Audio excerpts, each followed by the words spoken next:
Okay, let's unpack this.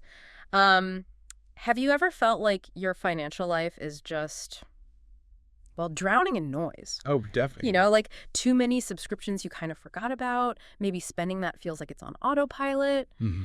constant digital notifications pinging your phone, and maybe even that subtle social pressure nudging you towards certain buys. Yeah, it's not just common, is it? It feels almost engineered that way. Yeah. We're in an environment that's sort of built for constant financial engagement, often without us really thinking about it. Exactly. And what if the best way to get a handle on it isn't, adding more apps, more budgets, but something, well, totally counterintuitive? I'd be hitting pause. Yeah, like a giant pause button. The source material we're digging into today brings up this really fascinating idea of financial A disappearance. financial disappearance. Okay. And it's less about literally, vanishing off the grid. Right, right. More about deliberately stepping back temporarily from all that external financial Mhm. stuff, creating a bit of silence to assess things, Right. recalibrate. That's the word recalibrate.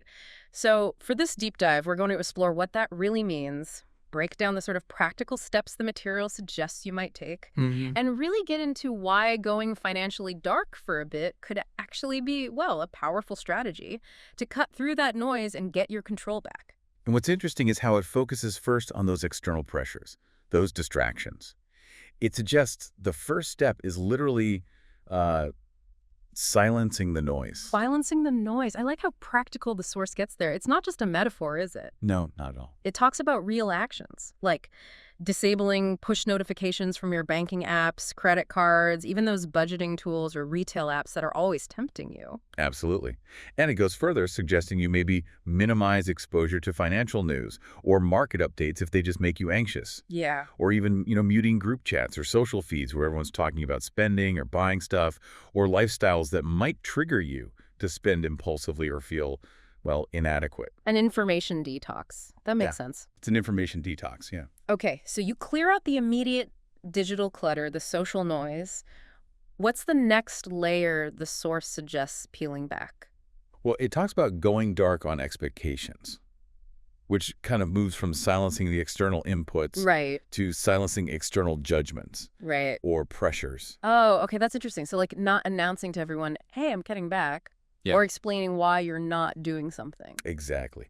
The material points out that often when we try to change financially, we feel we have to explain ourselves, Mm. justify why we're skipping that dinner or not buying that thing. Yeah, that creates a whole other pressure, doesn't it? It does, another layer of performance. So going dark on expectations means you just quietly make your choices for you. You don't need anyone else's okay. You don't need to worry about being judged. You don't owe anyone an explanation for your budget. That really resonates. Removing the audience, basically. So, okay, you've muted the noise, muted the expectations. Then the source suggests this is when you do a quiet internal check in. Precisely. With all those external distractions dialed down, you can finally get maybe a clearer look, a more unbiased look at what's actually happening with your money. Where's it really going? Yeah.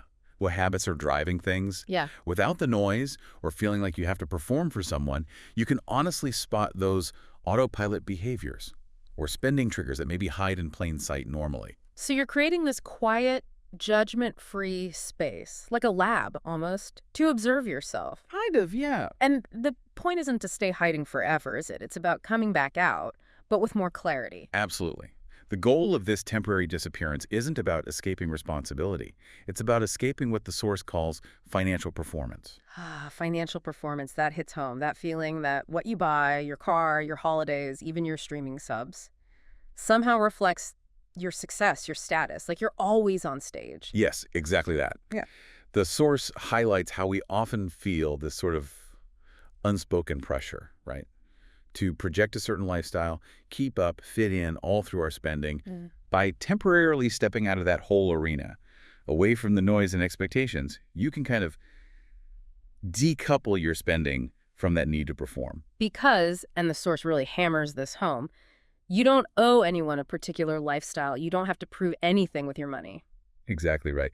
A financial disappearance, from this perspective, lets you make spending and saving choices based purely on your values, your goals, your actual needs, free from that external pressure cooker. So, wrapping it up then, the big takeaway here is that sometimes the most strategic thing you can do with your money is, kind of paradoxically, to step back, to disappear from the constant noise, the pressure to perform. And it's in that quiet space, that silence, that you can find clarity and reset your relationship with money on your own terms. That silence can be a really powerful way to disrupt those unconscious habits, the ones driven by everything outside of you. It gives you the space to consciously rebuild. Which really makes you think, doesn't it? How much of our financial stress, maybe our habits, are just echoes of all that external noise? It definitely poses a question. Yeah, for you, the listener. Where in your financial life might a bit of silence or a temporary step back, this kind of financial disappearance, be the most strategic move right now? What might you actually discover about your own money habits, your real priorities, when all that external noise gets turned off for a bit?